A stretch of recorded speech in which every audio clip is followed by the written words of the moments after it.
അഗ്നിജ്വാല A deep love story ഭാഗം 163. എനിക്കൊരു കാര്യം പറയാനുണ്ടായിരുന്നു.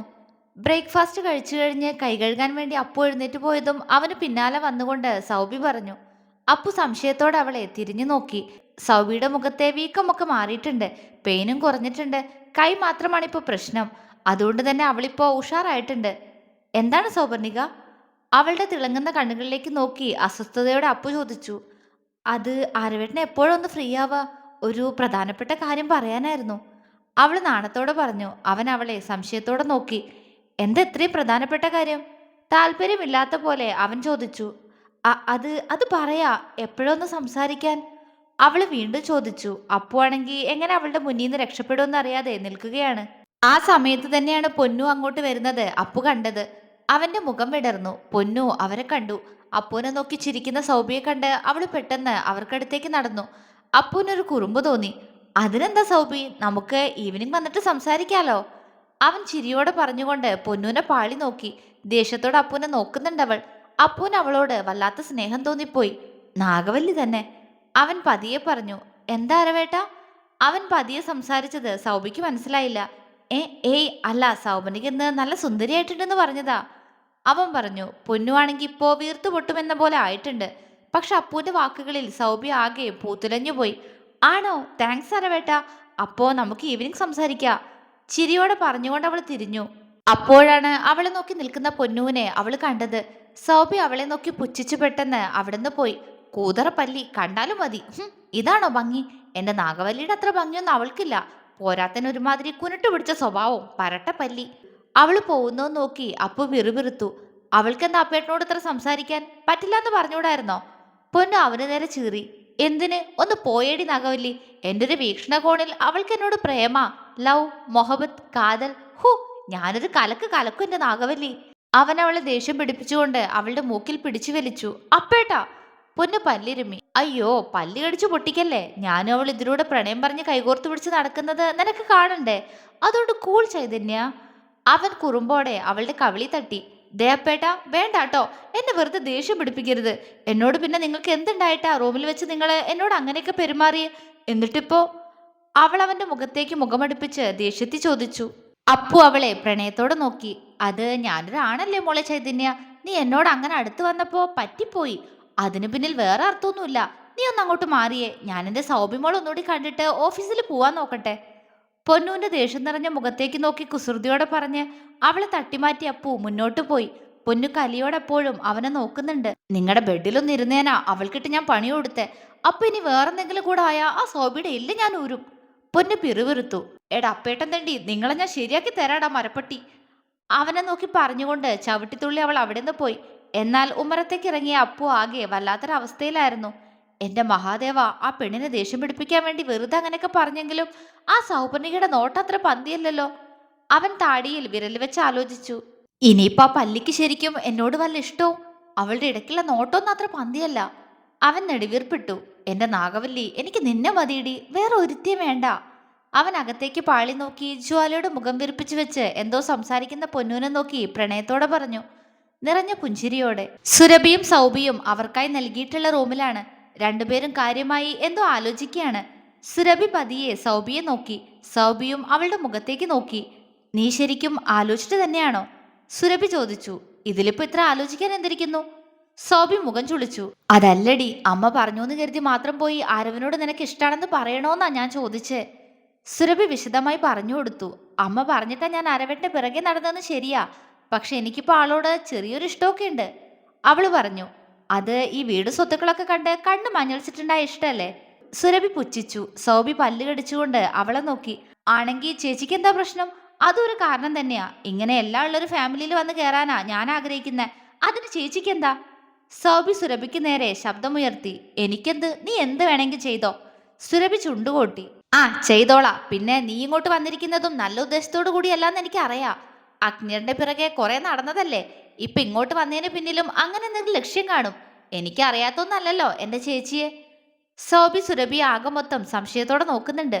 ഉറപ്പായിട്ടും ഞാൻ വന്നതിന് പിന്നില് എനിക്ക് വ്യക്തമായിട്ടുള്ള ലക്ഷ്യങ്ങളുണ്ട്. അത് നിന്നെ ബോധ്യപ്പെടുത്തേണ്ട കാര്യം ഉണ്ടെന്ന് തോന്നുന്നില്ല. സുരഭി അവളെ നോക്കി പുച്ഛിച്ചു. ഓ, എനിക്കറിയാൻ വേണ്ട. ഓരോ ഡയലോഗ് അടിച്ചിട്ട് അവസാനം അന്ന് വാങ്ങിച്ച പോലെ അഗ്നിയുടെ കയ്യിൽ നിന്ന് ബെൽറ്റിനടി വാങ്ങിക്കാതിരുന്നാ മതി. അതും പറഞ്ഞ് സൗബി ചിരി തുടങ്ങി. സുരഭി കലിയോടെ അവളെ നോക്കി. മിണ്ടാതിരിയടി, അവൾ അലറി. സൗബി ഞെട്ടിപ്പോയി. അവളുടെ മുഖത്ത് നിറഞ്ഞു നിൽക്കുന്ന ദേഷ്യം കണ്ടതും സൗബി പേടിയോടെ അവളെ നോക്കി. ദേ, വല്ലാതെ അങ്ങോട്ട് ഓവറാവാൻ നിൽക്കണ്ട. ഞാൻ നിന്റെ ചേച്ചി എന്നുള്ള കാര്യം എപ്പോഴും ഓർമ്മയിൽ വേണം. അവൾ താക്കീതോടെ പറഞ്ഞതും സൗബി പേടിയോടെ തലയാട്ടി. സുരഭി കനപ്പിച്ചു മൂളി. കുറച്ചു സമയത്തേക്ക് രണ്ടാളും ഒന്നും സംസാരിച്ചില്ല. അമ്മ നിന്നോട് മറ്റൊരു കാര്യം കൂടി പറഞ്ഞേൽപ്പിച്ചിരുന്നല്ലോ, അത് വല്ലോ നടന്നോ? സുരഭി തന്നെ വീണ്ടും സംസാരിച്ചു തുടങ്ങി. എന്ത്? സൗബിക്ക് മനസ്സിലായില്ല. അഗ്നിയും ജ്വാലയും തമ്മിൽ തെറ്റിക്കണമെന്ന് പറഞ്ഞില്ലേ, അത് നടന്നോന്ന്? അവള് പുരികമുയർത്തി. ഇല്ല, അപ്പോഴേക്കും അവളുമാര് എനിക്കിട്ട് പണി തന്നെ. സൗബി അവളുടെ ബാൻഡേജ് ചുറ്റിയ കയ്യിലേക്ക് നോക്കി.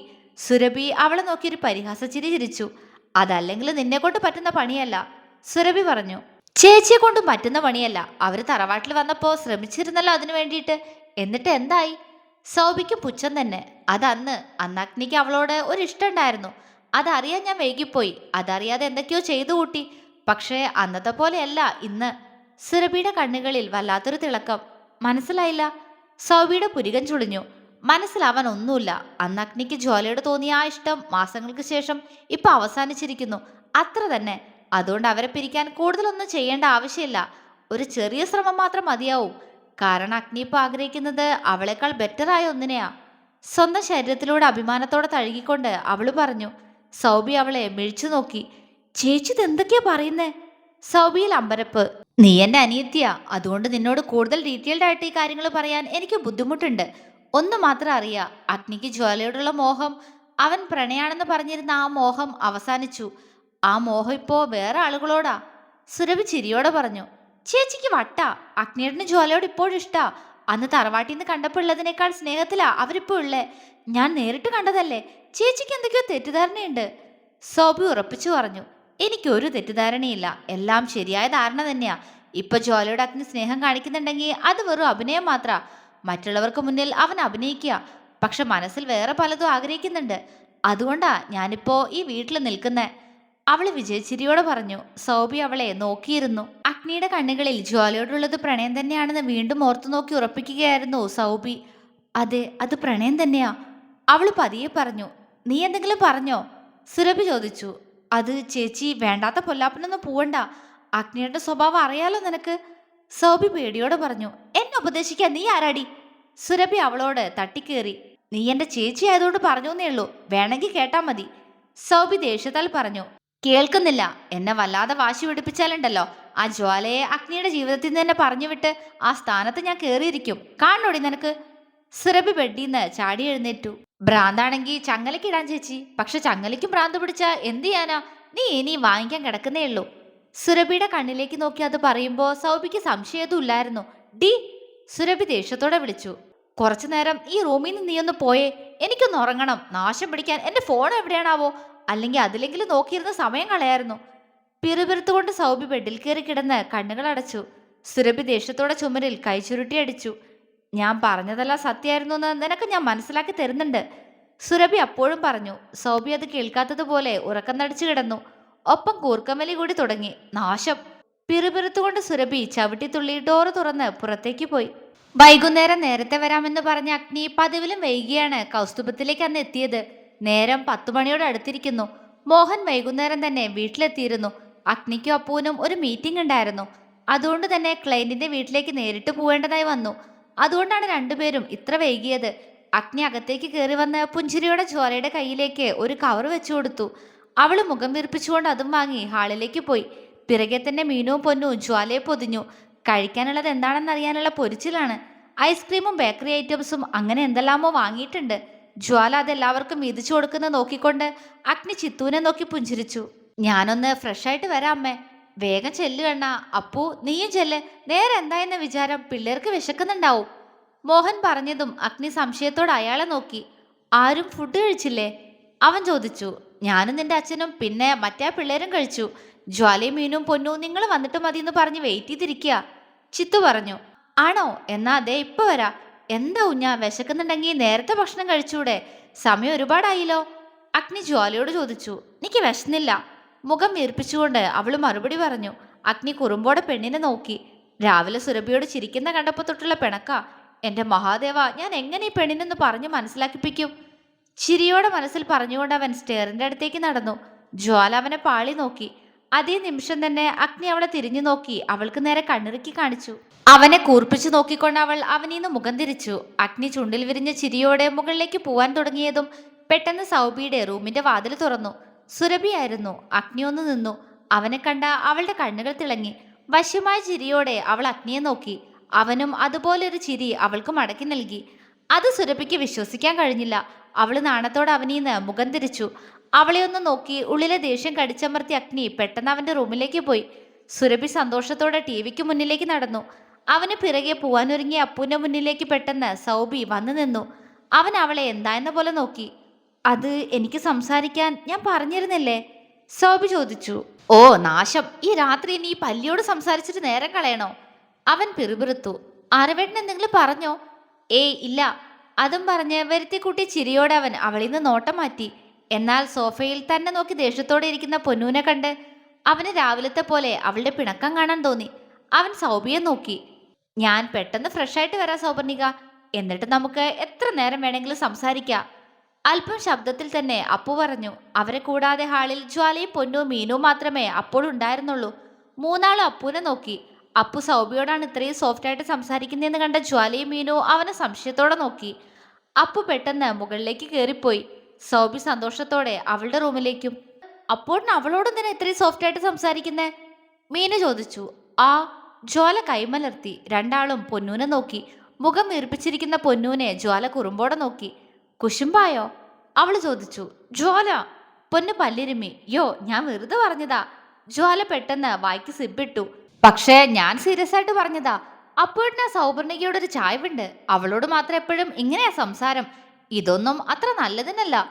പൊന്നൂന് ഇടങ്ങണിട്ട് നോക്കി മീനു പറഞ്ഞു. പൊന്നു സോഫയിൽ നിന്നും ചാടി എഴുന്നേറ്റു. ഇങ്ങനെ കാര്യങ്ങളുടെ പോക്കെങ്കിൽ നിനക്ക് ഒരേട്ടനെ കാണൂ. ആ മരപ്പെട്ടി ഞാൻ കൊല്ലും. അങ്ങേർക്ക് തൊടാനും ഉമ്മിക്കാനും എന്നെ വേണം, കൊഞ്ചാൻ അവളും.